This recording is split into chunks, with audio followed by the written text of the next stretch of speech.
اس وقت عورت کے ساتھ ہم بستری نہیں کی جائے گی جب تک عورت پاک نہ ہو جائے، اس کے ساتھ ہم بستری کرنا شریعت نے جائز نہیں قرار دیا ہے، اس لیے کہ عورت جب پیریڈز کی حالت میں ہوتی ہے اس کی طبیعت ذرا عجیب ہوتی ہے، اس کے مزاج میں ذرا سختی ہوتی ہے، وہ پریشانی محسوس کرتی ہے، وہ طبیعت کی نکاہت محسوس کرتی ہے، وہ کمزوری محسوس کرتی ہے۔ اسلام یہ کہتا ہے کہ جس وقت عورت اپنے اندر کمزوری محسوس کرے، پیریڈز کی حالت میں ہو، ماہواری کی حالت میں ہو، حیض کی حالت میں ہو، مرد کو اجازت نہیں ہے کہ عورت کے ساتھ ہم بستر ہو کر کے اس کے مزاج کے ساتھ کھلواڑ کرے۔ یہ اسلام ہے جو مرد کے حق کو بھی ادا کر رہا ہے اور عورت کے حقوق کو بھی ادا کرتا ہوا نظر آ رہا ہے۔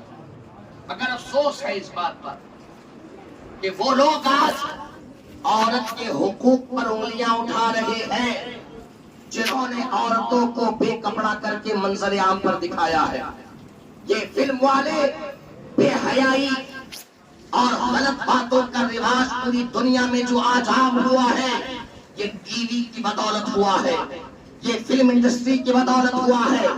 پوری دنیا میں اگر آج بے حیائی عام ہے تو اس کا صحرا فلم والوں کو جاتا ہے۔ اگر پوری دنیا میں بے غیرتی عام ہے تو اس کا صحرا فلم والوں کو جاتا ہے۔ اگر باپ بیٹے کے اوپر ظلم کر رہا ہے اس کا صحرا فلم والوں پر جاتا ہے۔ اگر آج عورتیں آدھے کپڑے پہن کر کے مارکیٹ میں جا رہی ہے اس کا صحرا فلم والوں کو جاتا ہے۔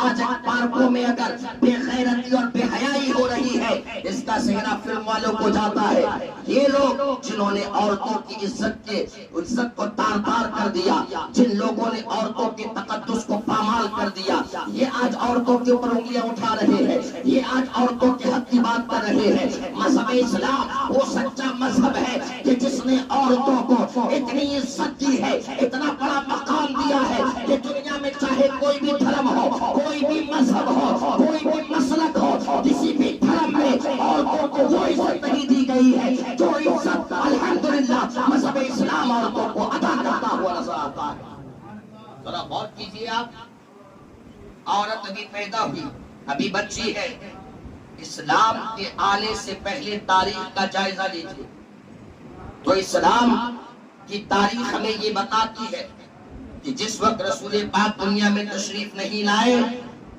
اس وقت عورتوں کو زندہ زمین کے اندر دفن کیا جاتا تھا۔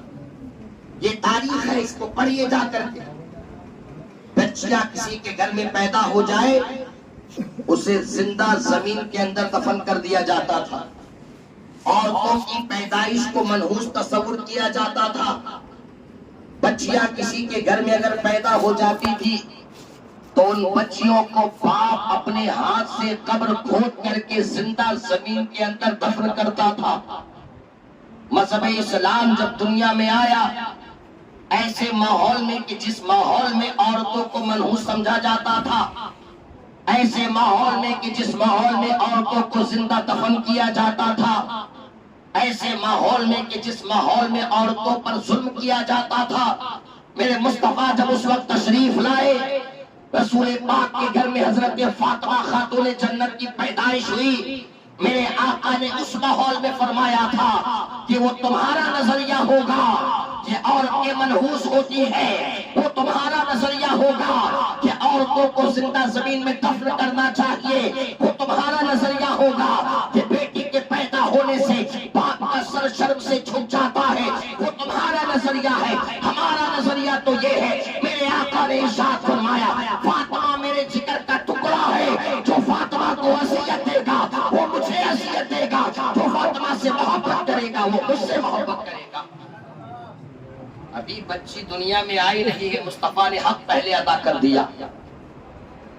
میرے آقا نے ارشاد فرمایا، حضرت ابو سعید خدری کی روایت ہے کہ اگر کسی کے گھر میں بیٹی پیدا ہو جائے اور وہ انسان بیٹی کی اچھی پرورش کرے، اس کا حق ادا کرے اور اچھی جگہ اس کا رشتہ کر دے، شادی کر دے، نباہ دے، بیٹی کا خیال کرتا رہے، رسول پاک فرماتے ہیں میں اس کے جنت میں جانے کی گارنٹی لے رہا ہوں۔ جو بیٹی کو پیدا کرنے کے بعد بیٹی کے حق کو ادا کرے گا، بیٹی کو قاعدے سے پڑھائے گا لکھائے گا، اس کی تعلیم تربیت پرورش اچھے انداز سے کرے گا، میرے آقا نے فرمایا وہ انسان جنت میں جائے گا، وہ جنتی ہو جائے گا۔ ایک صحابی کھڑے ہوئے، یا رسول اللہ کتنی بیٹی کی بات؟ میرے آقا فرماتے کسی کی 3 بیٹی ہو، تینوں کی اچھی پرورش کر لے، اور پرورش کرنے کے بعد تینوں کو قاعدے سے نبھا لے جائے، شادی وغیرہ کرا دے، وہ انسان جنت میں جائے گا۔ ایک صحابی کھڑے ہوئے، یا رسول اللہ جس کی 2 بیٹی ہو؟ میرے آقا فرماتے دونوں کی اچھی تربیت کرو، پرورش کرو، شادی کرا دو، اس کی زندگی قاعدے سے گزرے تو 2 بیٹی والا بھی جنت میں جائے گا۔ ایک صحابی کھڑے ہوئے، یا رسول اللہ کسی کی 1 ہی بیٹی ہو؟ میرے آقا فرماتے اگر 1 ہی بیٹی ہے، حضرت ابو سعید خدری فرماتے حضور کے ارشاد ہے اگر 1 ہی بیٹی ہے اور کسی نے اگر اس کی عزت کی حفاظت کرتے ہوئے قاعدے سے پڑھایا لکھایا، اچھی تربیت کی، اس کا نکاح کرا دیا، اس کی زندگی اچھی گزرے گی، میرے آقا ارشاد فرماتے ہیں وہ انسان یہاں بھی خوش رہے گا، اور جب وہ مر کر کے جائے گا تو اس کا ٹھکانہ جنت ہوتا ہوا۔ ابھی بیٹی پیدا ہوئی ہے اور رسول پاک نے بیٹی کے مقام اور مرتبے کو بتایا۔ ایک انسان جب ترقی کرتا ہے تو ترقی کرنے کا سب سے بڑا زاویہ ہے تعلیم، سب سے بڑا زاویہ ترقی کا ہے تعلیم۔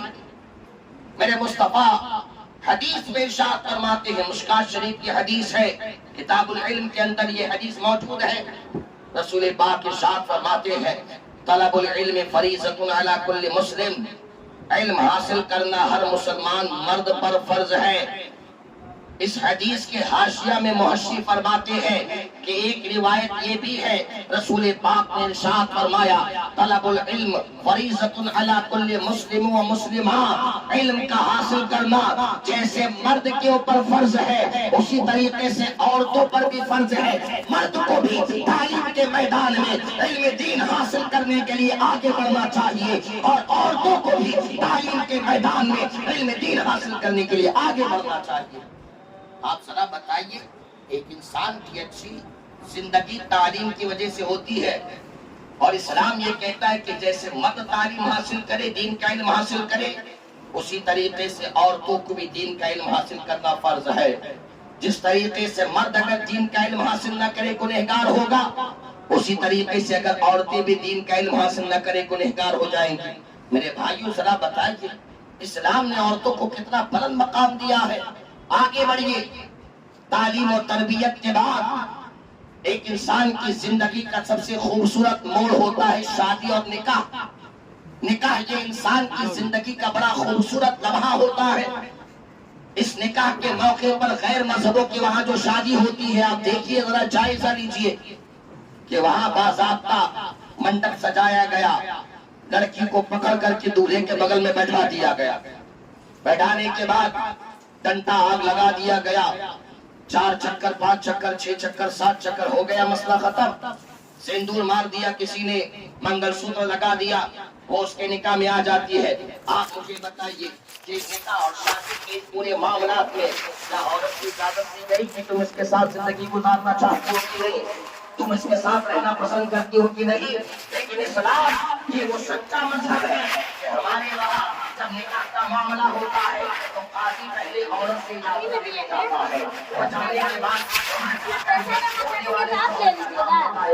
اس کے باپ کا نام بتائے گا، پھر اس کے بعد جو نکاح میں اس کے گواہ بن رہے اس کا نام بتائے گا، اور اس کے ساتھ جو مہر دیا جا رہا ہے اس عورت کو وہ بھی بتائے گا، اور سب کچھ بتانے کے بعد اب قاضی عورت سے اجازت دیتا ہے کہ اگر تمہاری اجازت ہو تب میں تمہارا نکاح اس سے کروں گا۔ عورت اگر اجازت دیتی ہے تو نکاح کیا جاتا ہے، اگر وہ منع کر دے گی تو قاضی نکاح نہیں پڑھا سکتا ہے۔ یہ مذہب اسلام ہے کہ نکاح جیسے اہم معاملات میں عورت کو مجبور نہیں بنایا ہے، مختار بنایا ہے۔ عورت اگر اجازت دے گی تو اس کا نکاح پڑھایا جائے گا، اگر انکار کر دے گی اس کا نکاح نہیں پڑھایا جائے گا۔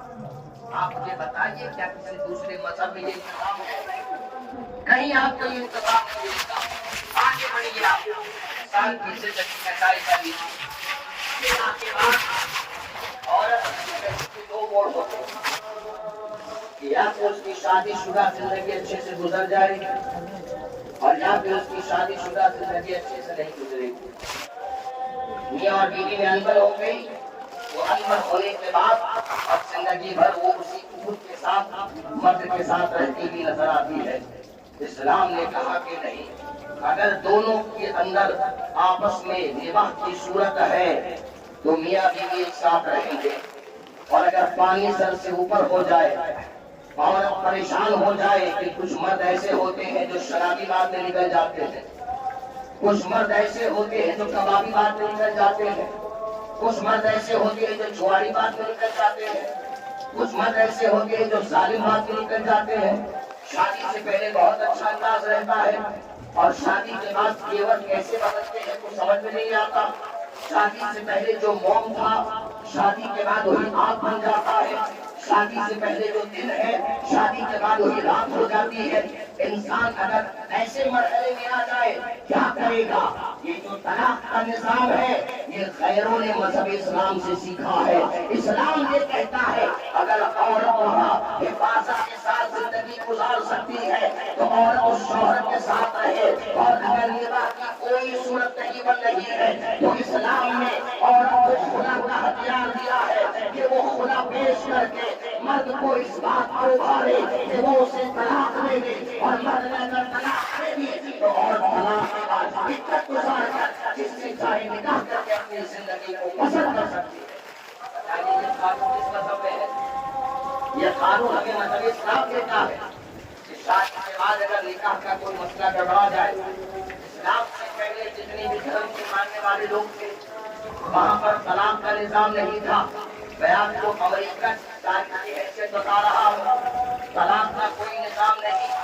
وہاں اس مذہب کے ماننے والے لوگوں میں یہ لوگ نکاح کرنے کے بعد جب ایک دوسرے سے نباہ کی صورت نہیں ہوتی ہے تو بیوی کسی اور سے سفر بناتی ہے، میاں کسی اور سے سفر بناتا ہے.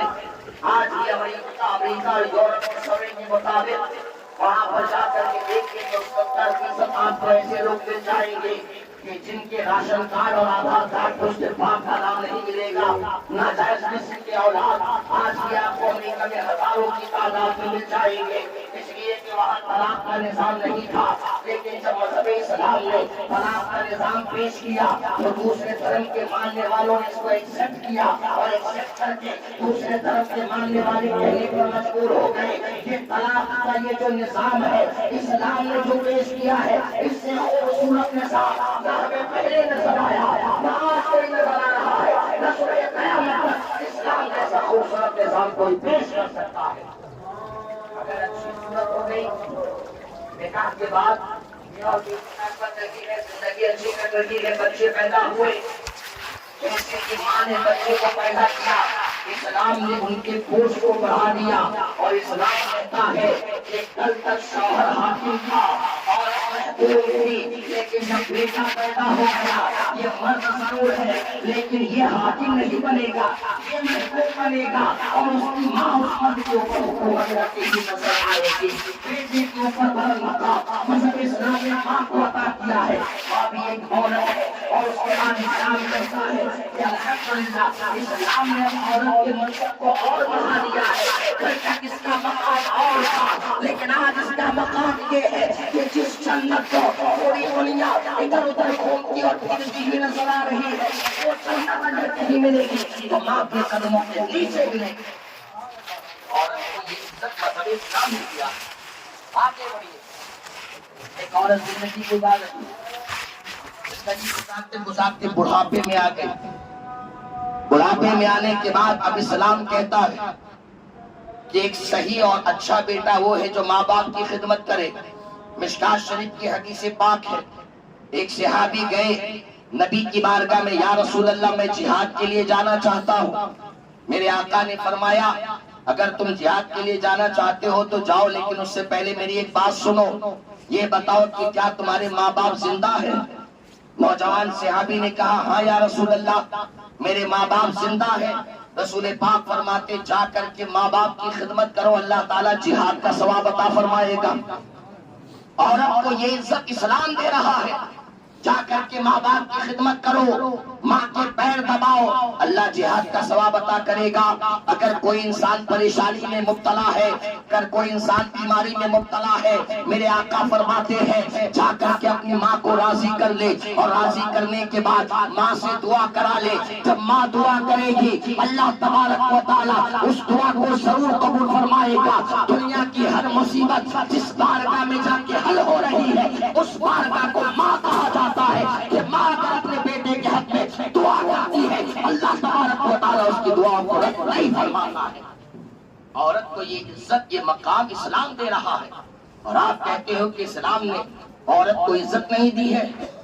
آگے ذرا بڑھیے، اگر عورت زندہ ہے، شوہر کا انتقال ہو گیا، توجہ ادھر رکھیے، غور سے سنیے، عورت اگر زندہ ہے، شوہر کا انتقال ہو گیا، رسول کریم صلی اللہ علیہ وسلم نے ایسا نظام بنایا کہ شوہر کے انتقال کے بعد شوہر کی جو پوری پراپرٹی ہے، اس پراپرٹی میں جہاں بال بچوں کا حق ہوگا وہی اس کی بیوی کا بھی حق ہوگا، تاکہ مرنے کے بعد بھی عورت کے زندگی گزارنے میں کوئی پریشانی نہ آنے پائے، کوئی دقت نہ آنے پائے۔ اگر کوئی اپنی بیوی کو طلاق دیتا ہے تو جب تک یہ عورت عدت کے اندر ہے دوسرے سے نکاح نہیں کر سکتی ہے، لیکن اس عدت کے اندر بھی عورت کا حال یہ ہوگا کہ اس کے کھانے پینے کا انتظام اس کا پہلے والا شوہر کرے گا، اس کے لیے رہنے کا انتظام پہلا والا شوہر کرے گا۔ عورت کو اللہ نے اس قدر بے نیاز کر دیا ہے کہ کسی بھی موڑ پر عورت کو مصیبت کا سامنا نہیں کرنا پڑے گا۔